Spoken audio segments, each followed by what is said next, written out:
If Instagram went down for a week, would you be able to work? These are tools that are part of a bigger picture. They're not the beginning, middle, or end of your life. They're not the beginning, middle, or end of your career. It's a thing. There was people that got rich making Vine videos. Vine doesn't exist anymore. The Perspective Podcast is fuel for your mind and creative grind. Each week, my guests and I provide the skills for thinking bigger, overcoming adversity, and making an impact with your work. What's going on? You're listening to episode 151 of the Perspective Podcast. My name is Scotty.D.Russell of Perspective Collective, and I'm here to help you build a killer side hustle and elevate your freelance game. At the end of each episode, I plug a listener of the week, so stick around and figure out how you can get a permanent shout out on a future episode.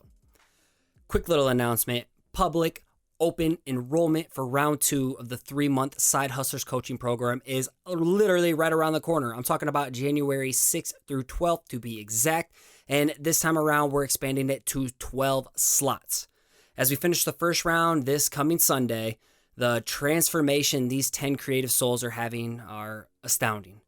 Not only are these students creating an insane cohesive body of work they can leverage, but they've grown in more important areas like their confidence, their clarity, their mindset, all while building a deep connection with a like-minded family that keeps each other accountable, which they like to call themselves the Good Vibe Tribe. So shout out to you guys. And that was Rob Almeida who created that little saying for him. But if you're feeling isolated and making little to no progress with the work you're doing, it's your chance to make 2020 the year that you got your breakthrough. While the public launch starts January 6th, I recommend jumping on the A-list wait list ASAP over at sidehustlerscoaching.com so you can get first dibs on the exclusive early bird rate. Again, invest in yourself and your creative future in the new year by joining the A-list wait list at sidehustlerscoaching.com, and stay tuned for updates. And I'll sprinkle in some side hustling tips over there as well. Let's jump into today's topic. So it's so easy to get wrapped up in what other people are doing or the temptation to jump on the latest trend. Believe me, I've been there. I get it. One of the hardest things to do as a creative, though, is to go with your gut and pursue what's true to yourself. Authenticity.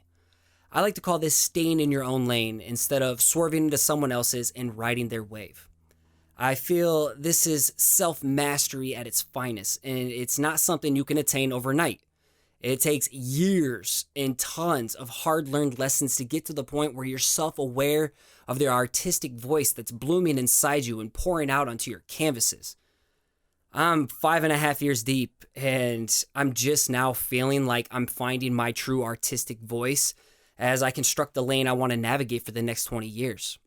And this show exists to challenge and empower you to do the same as you find your groove over time. Especially with today's episode, as I'm bringing back on my mentor and one of the people I look up to the most in this creative sport. I'm talking about Mr. Crunk Friday himself, Jason Craig, aka Jason the 29th on Instagram. Not Crack Friday, Crunk Friday. And what I admire about him so much is this dude just stays in his own lane and he owns it. Matter of fact, he embraces and thrives within it, and it's inspiring because he truly navigates his own creative realm with blinders on.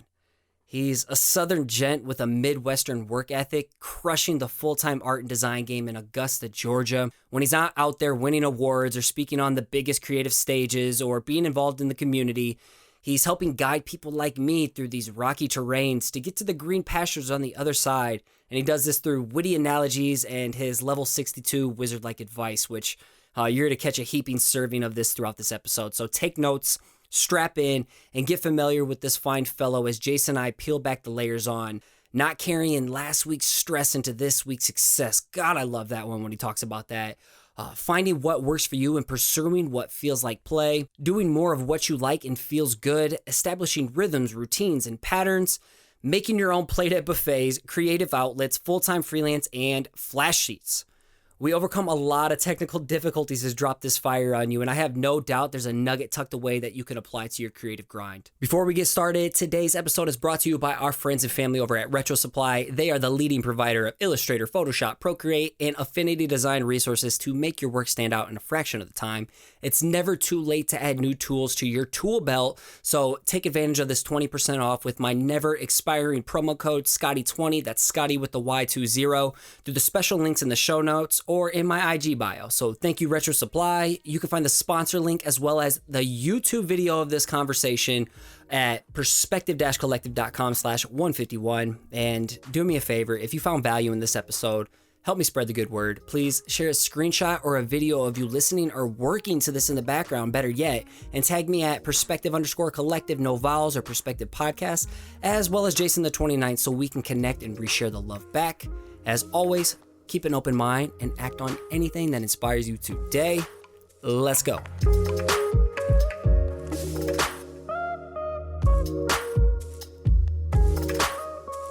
PC family, we have the homie, the mentor, aka Jason Craig, back on for round 2 of the Perspective Podcast. Jason, how you doing, man? Man, I'm good. How you doing, Scotty? I'm doing good. This is a long time coming, so let's just catch people up for those who don't know. So give us a brief Wikipedia page summary about yourself, and let's catch everyone up since you were last on episode 43 back in July 2017. Like, holy shit. Wow, that has been a minute. So since then, a lot has happened. I was at an agency then, and then I went to work for a music festival, a nonprofit. And this year I turned 40 and decided to go out on my own.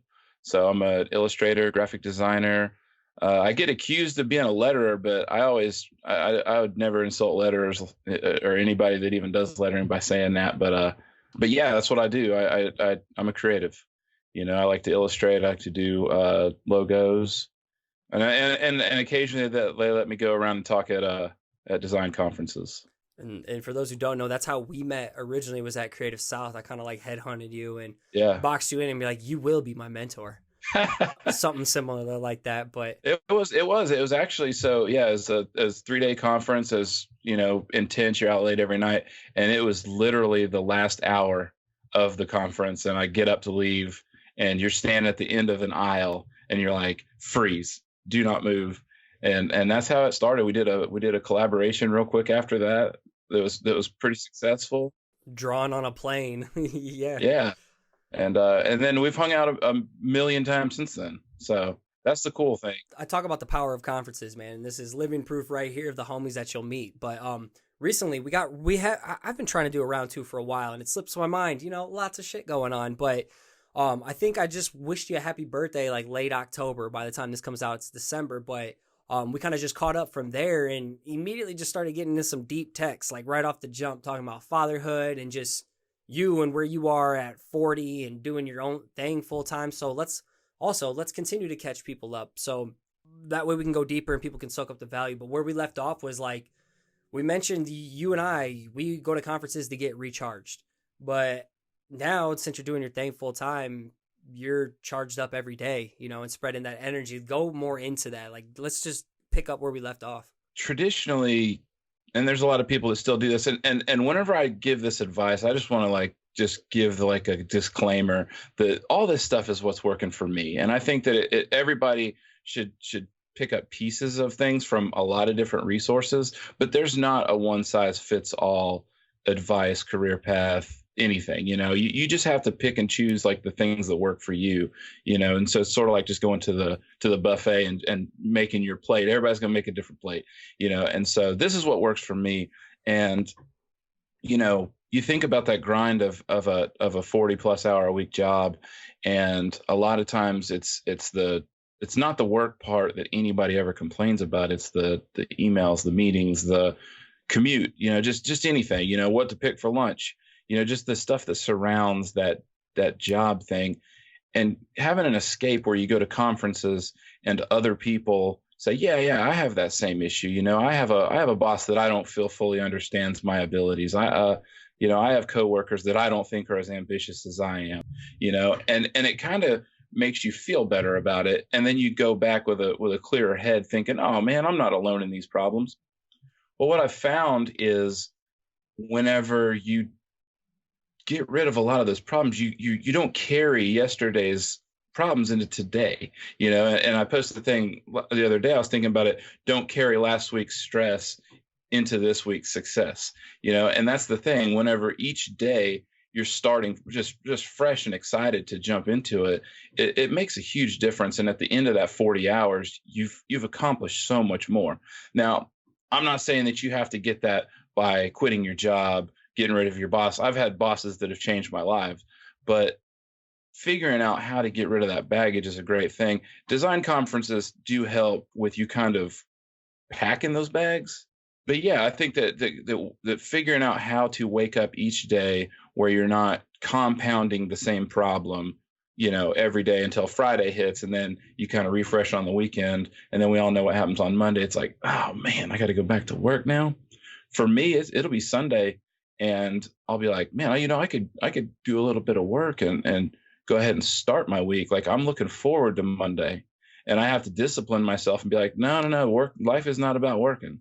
It's Sunday, and if I feel like being active, I need to, get the wife out and let's go ride bikes. Let's do some of that Chance the Rapper stuff, not work. And so it's weird, but I don't dread Mondays, and then Fridays, it's like it's just that much more, because I'm like, let's see how much we can pack into this day.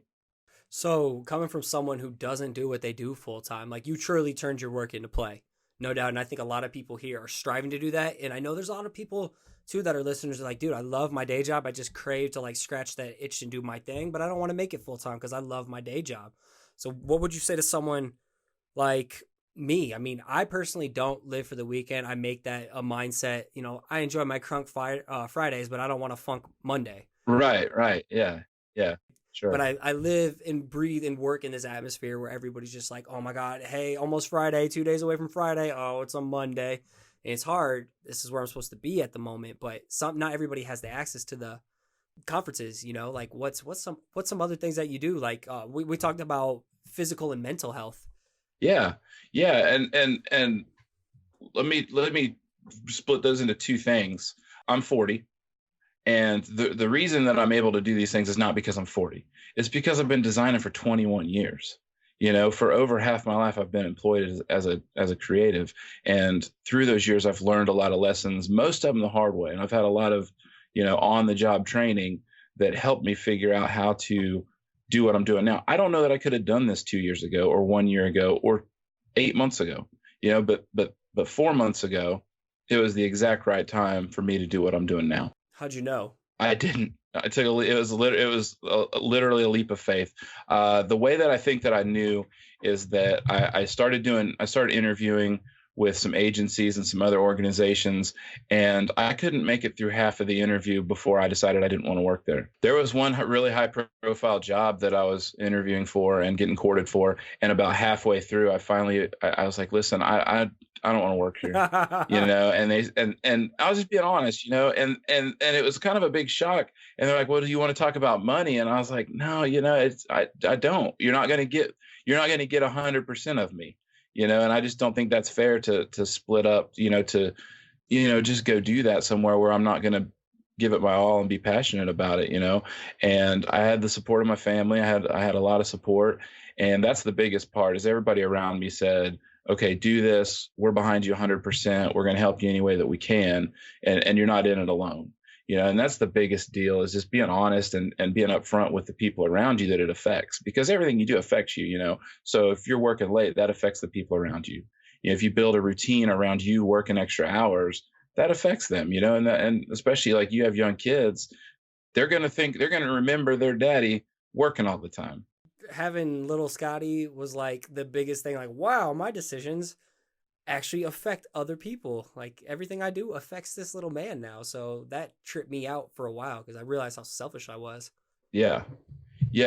And you find that balance, and that's something that is not the end of the world, and it's not a forever thing.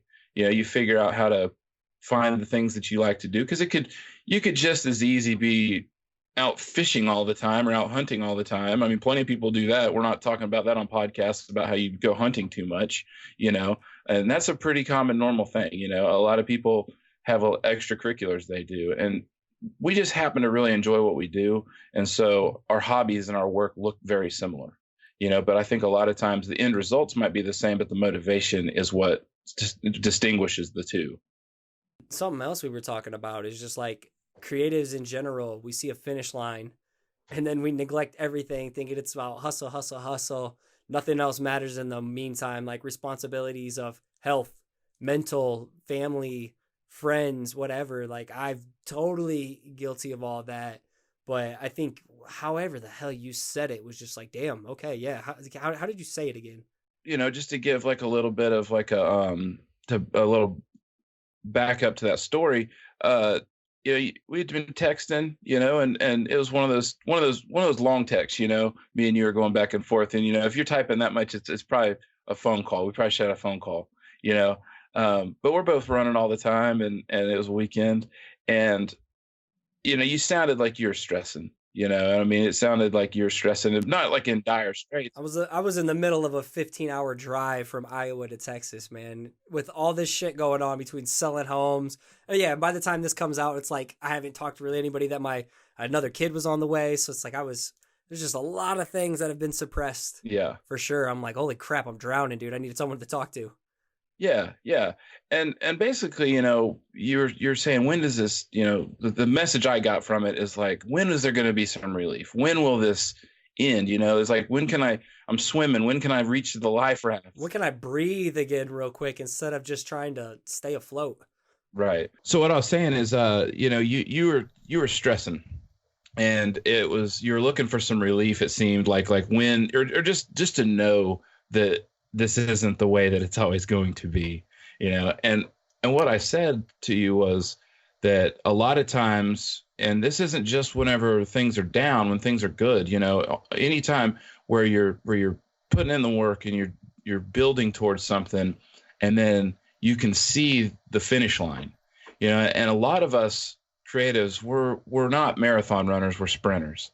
And so we want to see the end. And once it's in sight, then what happens is we make this mistake of shedding off some of the stuff that got us there. And so we sacrifice our physical health. We sacrifice our mental health because we think it'll speed us up to get to that finish. And what happens is it actually pushes the finish line farther, because now you're not doing the things that got you there. You're not appreciating the things that made it so that you could be there, and it just kicks that can down the road so far that you'll never catch it. And that's where the real stress and that's where the real frustration comes in and takes hold.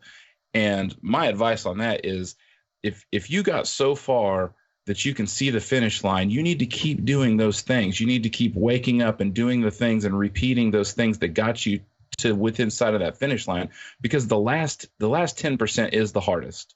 The first step and the last step are going to be the hardest in anything that you do. But the difference is whenever you're in that last 10%, you have the experience of that 90%. And you need to look around and say, okay, these are the things that got me up this far. This is when I need them the most. And that's not whenever you say, okay, well, if I just quit going to the gym, I'll have a couple extra hours a day and I'll put in some more time. If I skip lunch, then I'll have some more time. If I ignore my family a couple nights a week, I'll have more time. It doesn't work that way. You just have to be patient. You have to stay focused, and you just have to stay at it.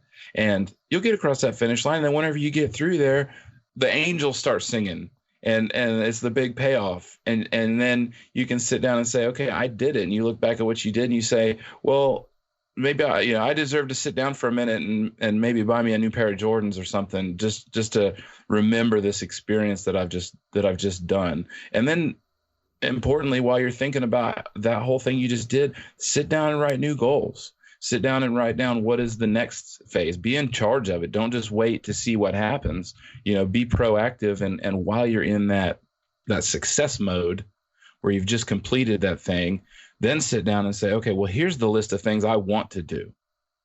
Stuff will fall in your lap. Your email will ding and a big project will come that you didn't know would happen, or something that you look forward to will get canceled. That stuff will happen. But if you're not sitting down after each project and making your next goals, then you're at the mercy of everybody else. So how often are you setting goals? Are you doing the whole New Year's resolution thing, or are you reframing it like once a month kind of thing? Constantly reframe. So you always can gauge and measure where you are and where you're going, so it all aligns to where you're, I guess, ideally trying to go, the mission, the vision. Exactly. And it's a constant thing. And sometimes you might start something, it's going to take you 6 weeks. Sometimes you start something that might take you just to the end of the day. But if you don't have a plan, again, it's hard to even know if you're successful or not. So a few things that I do, like specifics, is Monday mornings, I set a timer and I spend the first couple hours just kind of resetting. I clean up. Nobody's going to clean up on Friday afternoon. That ain't going to happen. It's Crunk Friday. You ever see me make a shirt that says Crunk Friday and I'll clean up? No. So Monday morning, I spend a couple hours cleaning up. I organize all my stuff. My tools are where they're supposed to be, just like a chef would do. He reaches for his knife. It's there. It's sharp. It's ready to go. Same thing. Spend a couple hours doing that. And then I look at my list and see what I've got going on. And I make a new list. Even if it's the same list, I write it down fresh, with a different perspective, I guess. And sometimes things get reprioritized. Sometimes something might have changed. But then you start your week with a nice reset. You got a fresh list. You're not carrying last week's baggage into this week.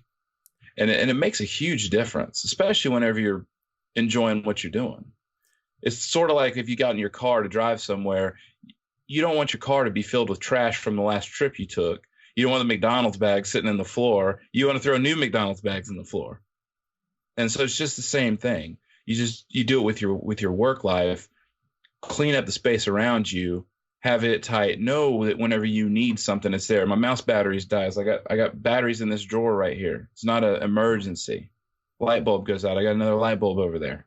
Just have that stuff ready. And it's those simple things that can really disrupt you if they become an issue. If you want to take a look at your logo lounge book and it's not sitting right there on the shelf, then you just ate up a half hour wondering where that book's at.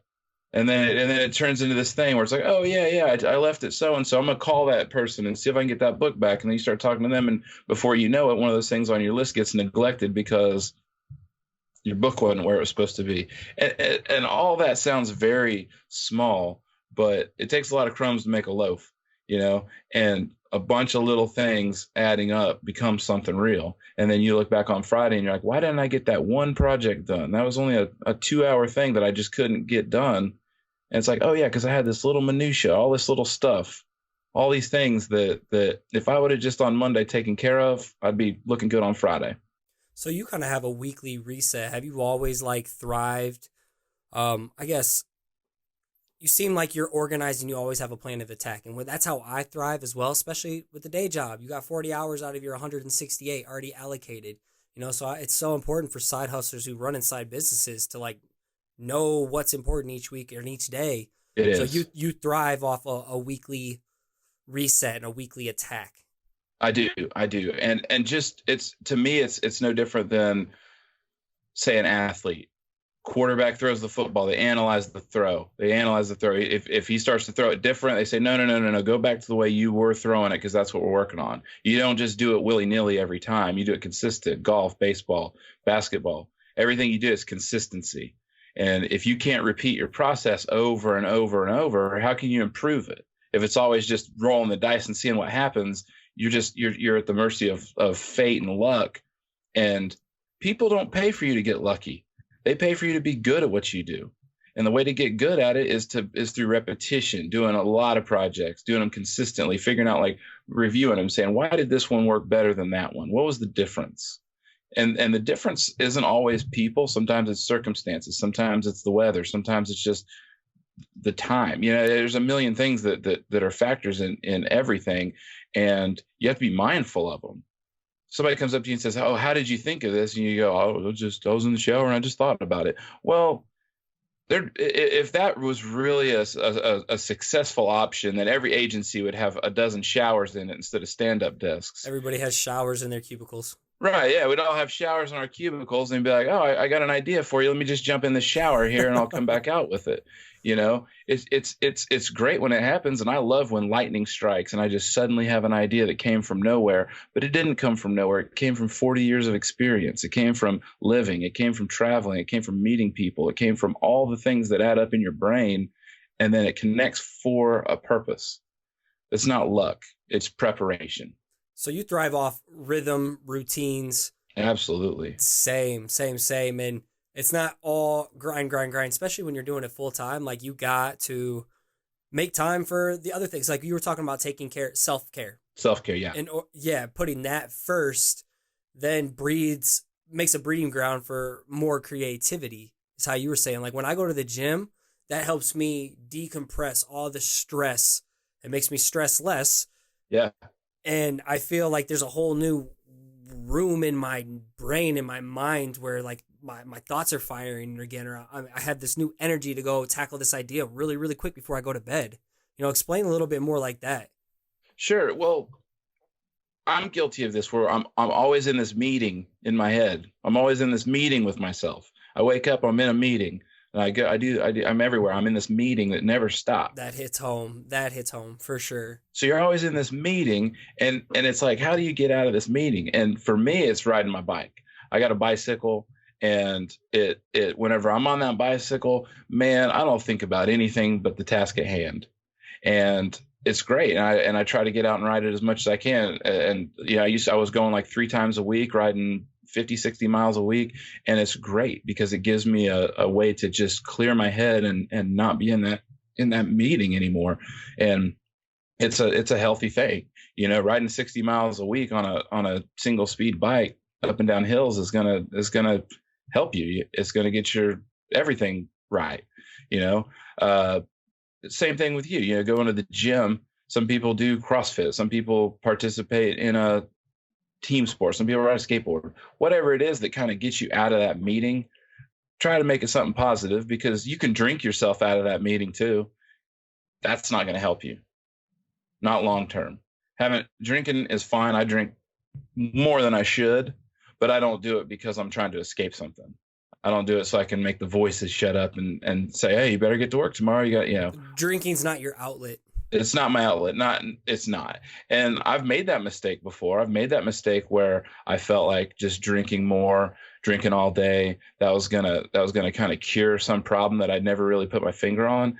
And I realized that it doesn't. It just kind of dulls it. It makes the windows a little foggier, but it doesn't have any long lasting effects. Going to the gym, man, you're gonna look at yourself in the mirror and just be like, hell yeah, I'm in peak performance today. I'm ready to kill it.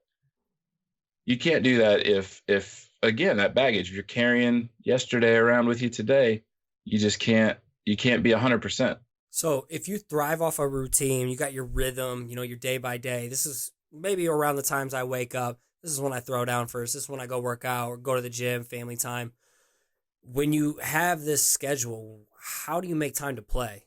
Because you're always creating, dude. You're always throwing down some shit. I am. Like you got new. Your output is insane lately, but you also attributed it to a lot from having that rhythm and taking care of your physical and mental self.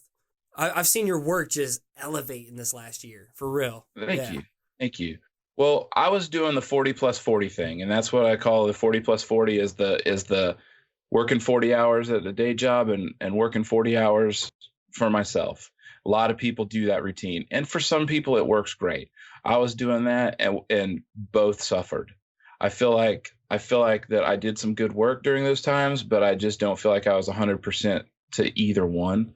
Well, because I let loose the day job, now all those hours, the Monday through Friday, 9 to 5 situation is 100% me.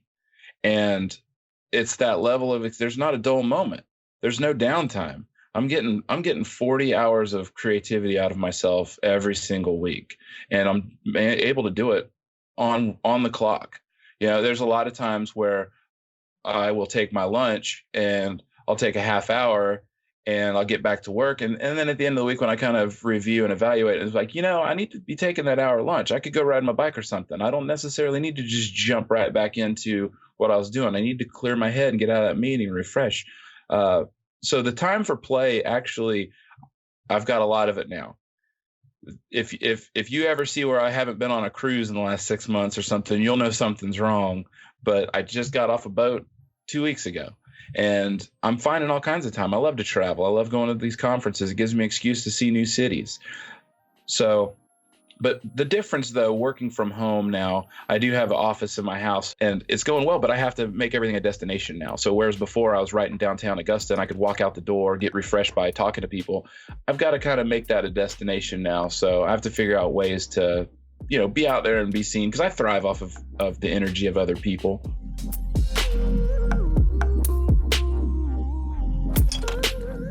Have you downloaded your free Side Hustlers War Chest yet at sidehustlerswarchest.com? This is your all-in-one toolkit for growing your side hustle and freelance game outside your day job. This contains 6 resources packed with everything I've learned building my side business of Perspective Collective since 2014. That's like 5.5 years as I'm recording this. So if you want to get into murals or take your skills to the next level, well, this Murals 101 guide has you covered. Are you struggling to create time to grind outside your day job? Well, you'll love this guide on 6 tips for executing outside your 9 to 5, or even if it's 7 to 4, it doesn't matter. Struggling growing an audience or building your personal brand? There's a guide on this too, breaking down my top tips. There's also a book recommendation list, analog drawing essentials, as well as a guide for all your iPad, Pro, and Procreate needs to master your digital drawing game. Sign up now and receive every free update and upgrade that's coming your way in the Side Hustlers War Chest in early 2020. Some of my heavy hitter juggernaut friends from the podcast are going to be adding some serious firepower to this, and you do not want to miss out. Again, snag these free resources at sidehustlerswarchest.com and share your download on Instagram stories so I can share the love back.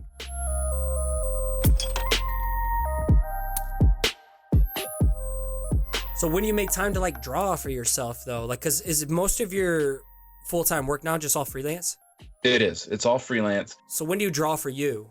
How do you make time to draw for yourself though? Like when does that happen? Cause that's where I'm struggling right now, is I just don't have that me time to draw. So I have some rules that I keep developing, just some kind of like the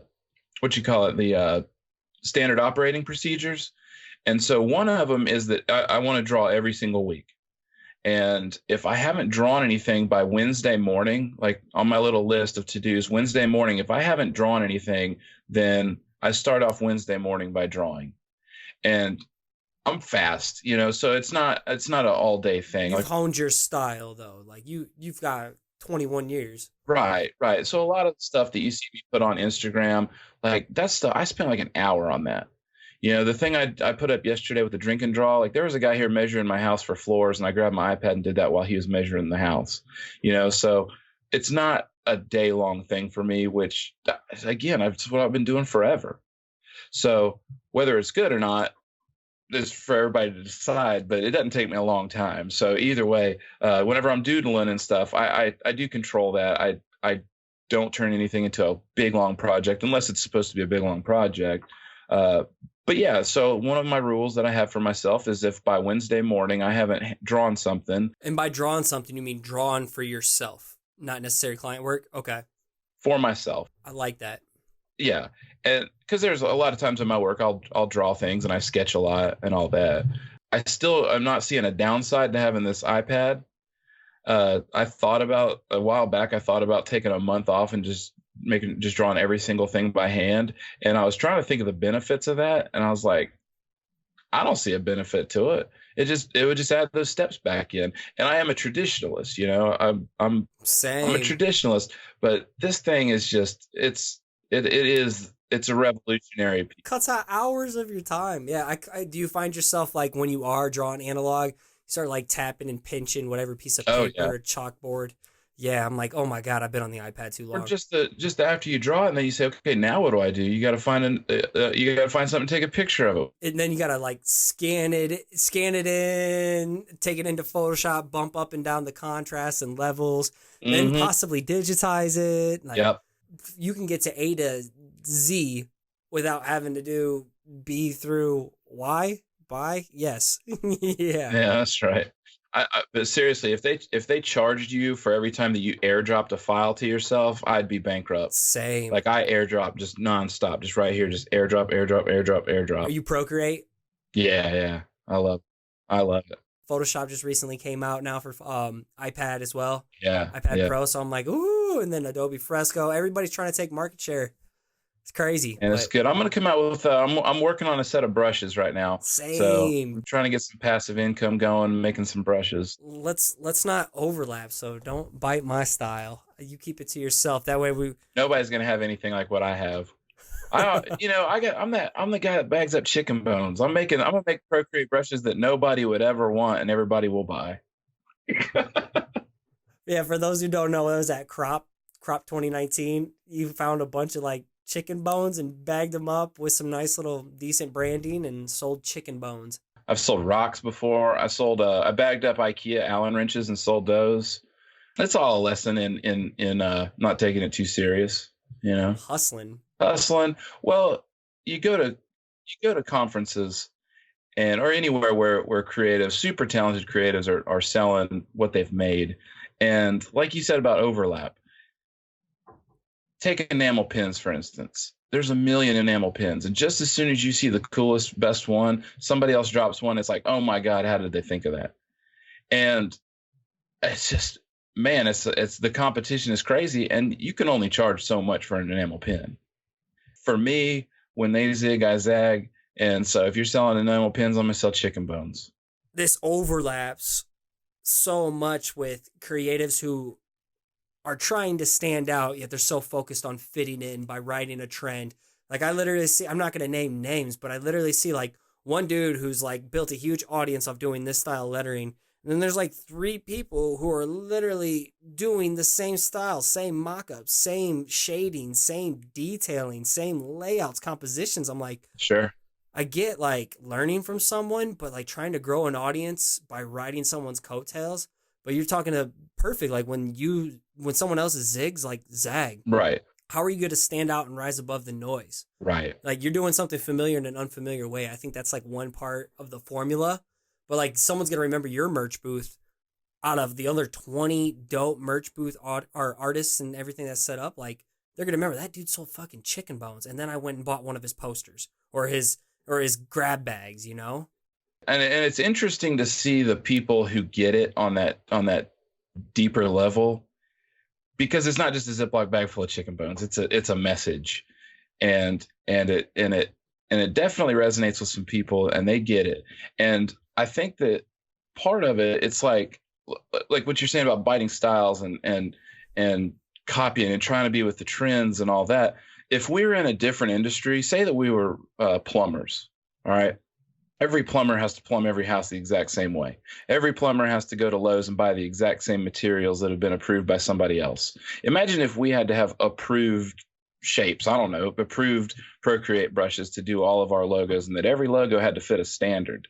It'd be a completely different game. You wouldn't be using your style to stand out. You'd be using your packaging. You'd be using the way you present yourself. You'd be using your personality, all the things that other industries do to make themselves stand out, because every plumber is going to do the job correct or not, and it's not going to be variant, oh, he's a very creative plumber. He put the pipes going through this wall and out that wall and the other. That doesn't happen. But for us, if one person uses the default stippling brush, which is what I use all the time, the default stippling brush, and everybody's like, oh man, those textures, where do you get them? I was like, I just make my own. I just adjust what's in there. I am the creative market's worst customer. I see stuff and I was like, oh, I know how to make that if I need it. And I don't buy a lot of that stuff. See, we love Retro Supply over here. Retro Supply, yeah, Retro Supply. So I don't buy a lot of that stuff. I think it's great. I wish I knew how to use it. I wish I knew how to use that stuff to make my work better. I'd love to be their guinea pig and them give me a bunch of stuff and show me how I make it better. But for now, I just make it myself. And a lot of that is because I'm thinking like I've drawn with old Sharpies my whole life. Now all of a sudden I need to have a arsenal of 1,000 textures to draw with. I've been using the same crappy Sharpie for 20 years. Like, why would I change? See, what you're saying right now, like I've spent like the last 2 years just so much experimenting, when I'm kind of like you, man. I'm like that ink style, like that tattoo, like the flash sheet that you have behind you, like that's speaks to me. That takes me back to my origins. And now I'm like in a season, I'm like, you know what? This is the work that made me most happiest. I'm going to pivot and just go back into a season of stop experimenting, trying to see if I have a new style when this style has always spoke to me always, like I'm going back to that first love. And that's the thing too, is I think that especially early on, we want a style. That's before we even know what we like to do with anything. We want a style. And I remember spending several years chasing a style and trying to figure out what it is and being like, oh, well, this guy's got this thing and that guy's got that thing and she does that thing, And I always felt bad that I didn't have like the thing. I'm not the guy that does X. And then I was putting together a bunch of slides for career day of all things. I was at like a middle school doing career day, and I was limited to 3 slides. And so one slide was just work. And I put a bunch of logos, illustration, everything onto one slide, monotoned it like you do the sponsor logos. And I looked at it and I was like, wow, my illustration and my logos and my lettering, they all look like the same person did them. Yeah. And then what even made it better is I liked it. I was like, man, I like the way this stuff looks. And then instead of trying to look back at that stuff and be a parody of myself, I was like, all right, well, I'm just going to keep doing what I'm doing. Because there's nothing more satisfying than looking at a logo from 5 or 10 years ago and still liking it. I've got tons of stuff I looked at. I'm like, oh my God, I can't believe it's still around. Let me rebrand you for free. But there's stuff I did that I'm really happy with. And you mentioned the poster behind me. That's last year's work. So every year I have a roll of them right here from each year. I make a flash sheet of last year's stuff that I and I put it behind me. I'm not, and literally it's behind me. And so I'm facing forward. I got what was behind me there. And every now and then I'll be working on something. I'll spin my chair around. I'll look at that stuff and I'll be like, am I as good as that guy? Am I working as hard as that guy worked? And it kind of reminds me, it's just me looking back at myself. It's like a challenge. And it's a challenge that at the end of the year that the next year's poster is going to be better than this year's poster. Fuck yeah. So that's dope. And that's what it's there for. That's literally what it's there for. It's to remind me that that's last year. So I feel like I could like brew up an action step here. So what really helped me, have my little light bulb moment. I'm like, dude, I keep trying to find this style or chase something that everybody else has that I don't feel like I have. And then it wasn't until I recently put up together another flash sheet for Creative Works. I was like, damn, I'm really vibing to this. I seem to always draw pizza all the time, which I knew that, but outer space and the ink drawings and subtle detail, well, not subtle, but lots of details, line work is really my jam. Yeah. So yeah, that gave me permission, like just vibe out to the shit you've always done and enjoy it because you like it. So maybe a little action step for people is if you're feeling the same way, like you have all these different ideas and you see everybody else with the style and you wish you had your own style, like maybe make a little flash sheet or compile all your work into an art board and then just kind of like go over and be like, hey, this was working. This is what I love the most. These are like the groupings that I really, really vibe. And then do more of that. Do more of what makes you feel good. Yeah. It doesn't matter about what's getting the most likes. As long as you're vibing to what you put out and you want to do more of what works for yourself. And then eventually you're going to start attracting the right people, especially if you're using the right hashtags like line work or whatever, to expand it to the right people. But yeah, I think that's a really powerful tip, dude. Well, one thing that's really cool is that, I'm all over the place with content, as far as like what I'm going to be drawing, how I'm going to be drawing it. And I'm definitely not a niche designer, and my Instagram page is not focused on any one thing. And so when a client will hit me up or somebody hits me up out of the blue and like, oh, we love your work, a lot of times I have to ask them, like, could you show me what you saw that you liked? Because it could be anything. I paint murals. I do all kinds of stuff. I draw on chalkboards sometimes. It's like, what did you see that you like? I did like standing in front of the microwave waiting for popcorn to pop. And I was like, but that took me 5 minutes. You like that? That's the thing you like the most? And it's like, what about this thing that took me 2 weeks? I'm like, yeah, it's okay. But that thing that took you 5 minutes, we love that. We want that. And that's the thing is like whenever you're authentic and really like in that zone and just firing the way that you're supposed to be, then it's great when it comes back around and pays off, because then you feel satisfied, you feel fulfilled because it was 100% you. I mean, those people that rip people off and copy styles, they're not going to do that. They can't do that forever because they're going to have this hole that they're always trying to fill. Whenever you do something that's 100% your idea, I call it flat-footed. Whenever you can just walk up flat-footed and paint something or draw something or design something with nothing but what's inside of you, that's the best work that you can do. And you're so happy with it. You step back from it and you're like, holy shit, I did that. And do more of that. And that's big, man. I think a lot of people listening are in that phase where they're trying to find their voice, they're trying to find their style, and they search Instagram for their inspiration, right? Which is like a huge no-no for me too, especially I'd say like that about 2017 and 2018, I spent a lot of time searching for Instagram, and then I was so focused on everybody else having their style. Right. And it's when I disconnected from, I'm like, okay, you know what? I actually do kind of have a style. And this shit is what makes me happy. Like, why am I worried about trying to add all this color to my work when I don't really like color in my work? It's distracting from the detail. Why do I feel like I have to do this? Sure. And I think that there, Instagram, I get a lot of work through Instagram, and I love Instagram. I'm not going to lie. I think that I wish they would quit trying to screw it up. Yeah. They do their best to make it worse every day. I think every update they make Yeah. it worse and worse and worse. How can we piss off more people with the Yeah. algorithm? It's like the since they let you switch accounts back and forth, they haven't made a single thing that was a positive for me. But you just have to look at it like it's a tool, just like a lot of other things. And you think about it like if your Creative Cloud went down for a day, would you be able to work? If Instagram went down for a week, would you be able to work? These are tools that are part of a bigger picture. They're not the beginning, middle, or end of your life. They're not the beginning, middle, or end of your career. It's a thing. There was people that got rich making Vine videos. Vine doesn't exist anymore. It's going to be the same thing with Instagram. It's not going to be forever. One day we're all going to be sitting here in a ghost town with 100,000 followers and nothing to show for it. So if you're not building something outside of those tools, then you're making a mistake. You're putting too much on one thing. Yeah, all your eggs in a basket. You're basically building on rented land.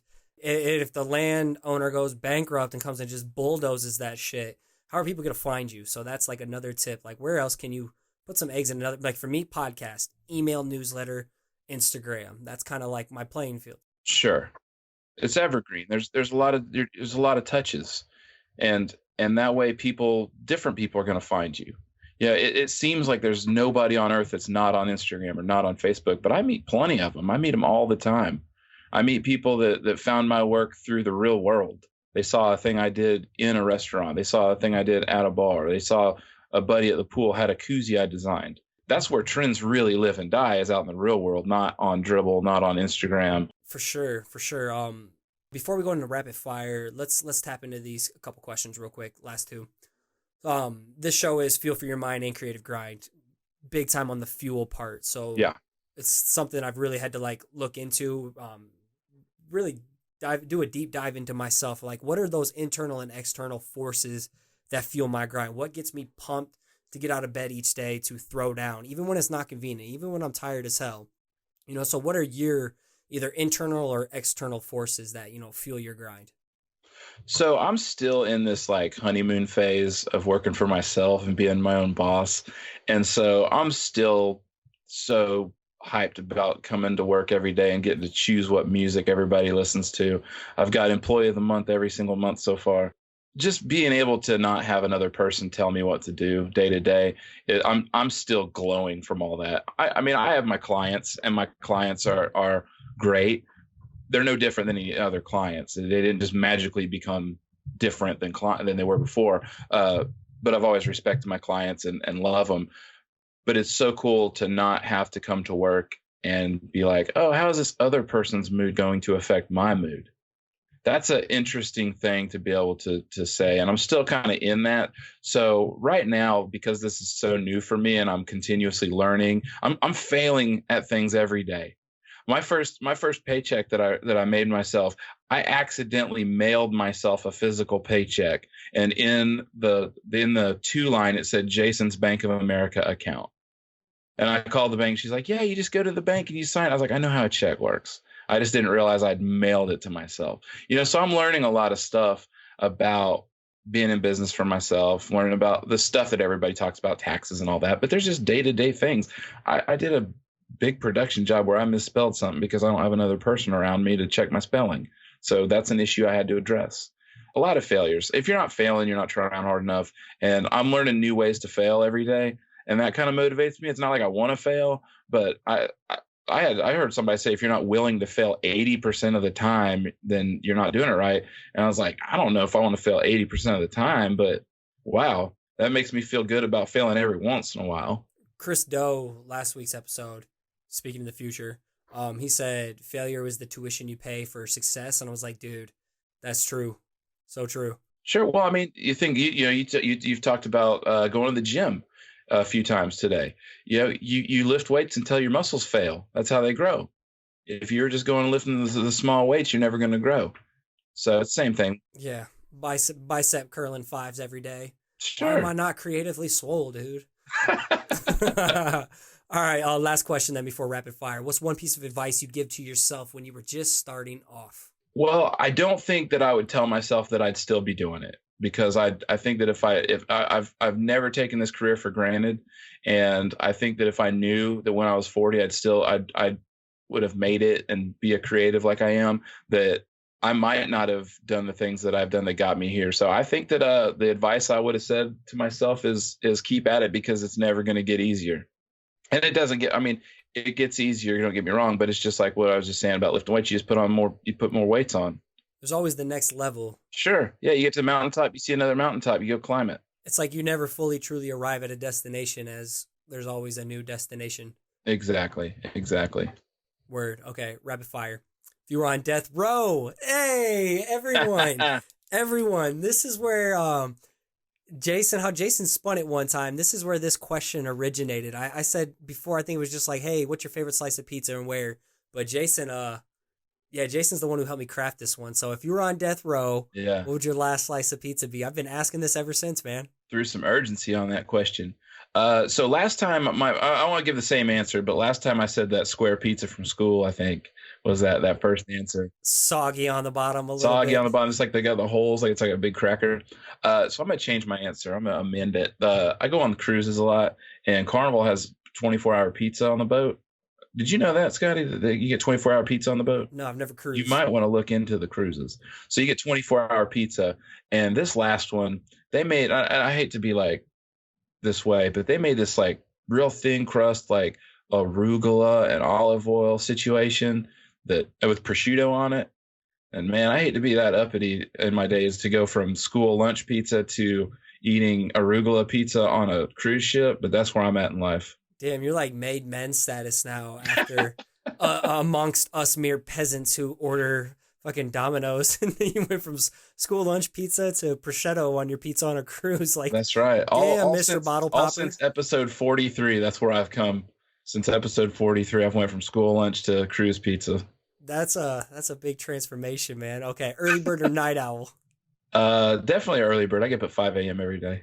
Word, same. If you could have lunch with one person, dead or alive, who would it be and why? Phil Hartman is who comes to mind. Phil Hartman is one of the funniest people growing up that I admired, and he died, and that was the first person that just popped into my head. I think a lunch with Phil Hartman would be awesome. Word. If you were a typeface or a font, what style would you be and what would you be called?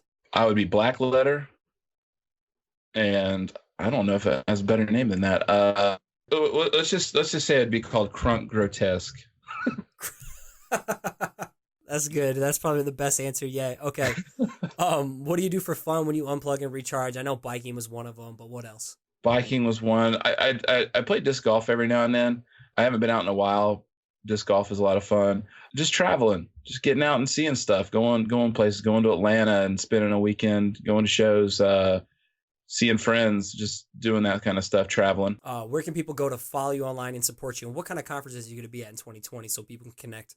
So 2020, I'll definitely be at Crop Creative South. After that, it's up in the air. I've got some AIGA stuff lined up that I'll be announcing, so look out for that. I'm open to go anywhere. I have a lot more time now. I've actually got my website going, jasonthe29th.com or crunkfriday.com. It goes to it.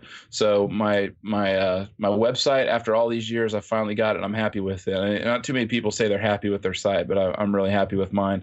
And it's been my joke since April 1st that I'm on LinkedIn, but I am on LinkedIn, and I give LinkedIn a lot of credit for a lot of the stuff I do, and it cracks me up. And it's so funny to see the people that get that joke. But yeah, hit me up on LinkedIn.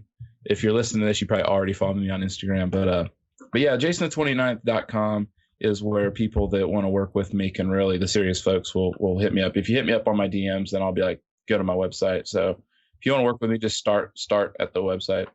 Word. Well, dude, so this was awesome. It's about time 2 years later finally get to reunite on this show. Absolute pleasure. Thank you for all the advice you always give me, man. I got a question for you though. I want to ask one more question, and I see the word value tossed around a lot, and I see that the value seems like the end goal. I want you to tell me like what to you right now at this point is value to you. Value to me? Yeah. When you say value, what do you define that in as easy a way as possible? So when I teach it, value to me falls in the 3 buckets of something entertaining, something inspirational, or something educational. And so if I'm going off those terms, value is anything that provides my life meaning and then I could put into my work or enjoy within my family. So something that brings some kind of joy or fulfillment to me. Fulfillment. Yeah. So value is fulfillment for you. Yeah. That was one of the questions I wanted to bring up and touch on, because I see value thrown out a lot, but I don't see it defined. I even throw it out a lot, but okay, yeah, that makes me more conscious of how I can attach some more context around it. Sure. I just wonder, because I see whenever people use it, I just wonder, it's such a big word. Yeah. And I was like, okay, what's behind it? What are you building towards? And so fulfillment, family fulfillment and all that. I think that's a great answer. Cool. Word. I flipped it on you. I flipped your own podcast on you. I didn't even know what to say. I'm like, oh shit, what do I do now? Oh man, nobody's ever asked me a question before. What's your favorite pizza, Scott? Casey's gas station pizza. Dude, do they still have the taco pizza? Yeah, they do. Man, so I grew up in the Midwest. We had Casey's. I don't have it down here. Taco pizza from Casey's was good. You know what I'm talking about when I say gas station pizza. Yeah, they put the chips on it and the salsa. People don't know. They judge. I'm like, gas station pizza, ew. And I'm like, dude, you don't even know. In the summer times, my history teacher was the pizza guy at Casey's, and so it was like double to go in there and like roast the guy for making the pizzas, and they made the best pizza. And then you collect all 10 box tops and you get a free pizza. Like, duh, win-win. But dude, brother, thank you so much again for just hopping on, making this happen. It's always a pleasure. I know people are going to find a lot of value and fulfillment in this episode, so thanks a lot. Thanks, man. Love you, man. Peace.